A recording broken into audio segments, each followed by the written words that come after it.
Praise the Lord. அப்போஸ்தலர் 2ஆம் அதிகாரம் 21ஆம் வசனம். அப்பொழுது கர்த்தருடைய நாமத்தை தொழுது கொள்ளுகிறவன் எவனோ அவன் ரட்சிக்கப்படுவான் என்று தேவன் உரைத்திருக்கிறார். கர்த்தருடைய நாமத்தை தொழுது கொள்ளுகிறவன் எவனோ, those whoever it may be. எனக்கு அன்பானவர்களே, யாரா இருக்கட்டும், எந்த மொழி பேசுகிறவர்களா இருக்கட்டும், எந்த இடத்துல வசிக்கிறவர்களா இருக்கட்டும், எந்த நிலையிலே வாழ்கிறவர்களா இருக்கட்டும், வேதம் இந்த கடைசி நாட்களிலே உயிர்த்தெழுந்த ஆண்டவராகிய இயேசு கிறிஸ்து இந்த பூமியில அவர் எல்லாருக்குள்ளும் அவர் வெளிப்பட விரும்புகிறார்.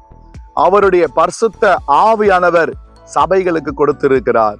பரிசுத்த ஆவியானவருடைய ஆட்கொள்ளுதல் நமக்குள்ளே ஆவியானவர் வெளிப்படுகிறார்.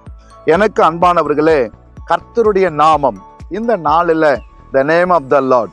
Hallelujah. ஆண்டவர் அவர் சிருஷ்டியின் தேவனாக வெளிப்பட்டவர்.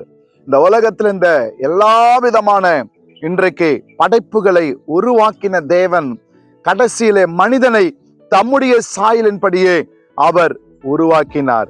அவர் மனிதனோடு உறவாட விரும்பினார். மனிதனுக்கான தம்முடைய திட்டத்தை நிறைவேற்ற விரும்பினார். ஆனால் விழுந்து போன மனுக்குலம் மீண்டும் புதுப்பிக்கும்படி, மீண்டும் புது வாழ்வு பெறும்படி தேவன் மனிதனாக இந்த உலகத்துல பிறந்தார். அவர் வாழ்ந்தார். அவர் பாடுகள் பட்டு மரித்து அடக்கம் பண்ணப்பட்டு 3ஆம் நாள் உயிரோடு எழுந்தார். உயிர்த்தெழுந்த இயேசு பரலோகத்துக்கு எடுத்துக்கொள்ளப்பட்டு பரிசுத்த ஆவியின் அபிஷேகத்தை நமக்கு கொடுத்திருக்கிறார். இன்றைக்கு நீங்களும் நான் தாங்க தேவனுடைய சான்றாய் இருக்கிறோம். We are the witness for the Lord Jesus Christ. இன்றைக்கு ஆண்டவர் உங்களை என்னை வைத்திருக்கிற நோக்கம் நம் மூலம் அவர் வெளிப்படும்படி, நம் மூலம் இருளில் இருக்கிற ஜனங்கள் வெளிச்சத்துக்கு வரும்படி, பாவத்தில் இருக்கிற ஜனங்கள் அவர்கள் தேவனுடைய ரட்சிப்பை பெற்றுக்கொள்ளும்படி கர்த்தர் விரும்புகிறார். கர்த்தருடைய நாமத்தை தொழுது கொள்ளுகிறவன் எவனோ என்று சொல்லப்படுகிறது. இன்றைக்கு தேவனுடைய கிருபை வரம் எல்லா ஜனங்களுக்கும் அது வெளிப்பட ஆயத்தமா இருக்கிறது. நாம் தான் கிறிஸ்துவை போய் நாம் பிரசங்கிக்க வேண்டும். கிறிஸ்துவனுடைய சுவிசேஷத்தை அறிவிக்க வேண்டும். கேள்விப்படாவிட்டால் யார் அறிவார்கள்? எனக்கு அன்பானவர்களே, நமக்குள்ள ஒரு சுவிசேஷ பாரம் நமக்குள்ள பெருகணும். இந்த நாளை நீங்க புதிய நாளை நீங்க துவங்கும் போது ஆண்டவருக்குள்ள நீங்க ஜெபம் பண்ணுங்க. ஆண்டவரே, எனக்குள்ள சுவிசேஷ பாரம் ஒன்று இந்த நாள் எனக்கு பெருகட்டும். ஆவியானவரே, உம்முடைய அபிஷேகம் எனக்குள்ள அளவில்லாமல் ஊற்றப்படும் போது எப்படியாவது அழிந்து போகிற ஆத்துமாக்களுக்கு உம்முடைய அன்பை சொல்ல எனக்கு கிருபை தாங்கன்னு சொல்லி ஜெபம் பண்ணுங்க. கர்த்தருடைய நாமத்தை தொழுது கொள்ளுகிற எவனும் ரட்சிக்கப்படுவான்.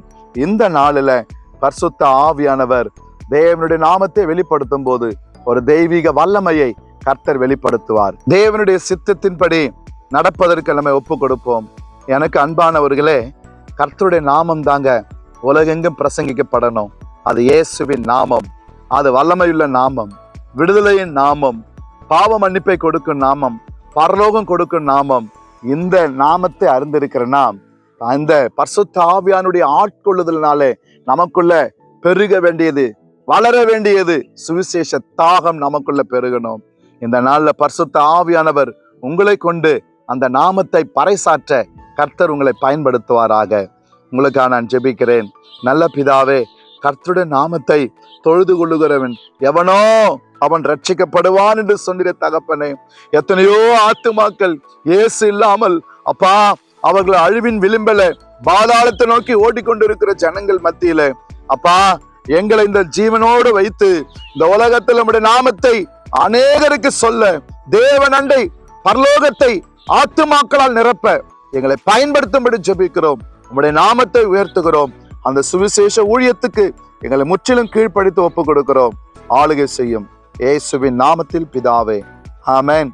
God bless you.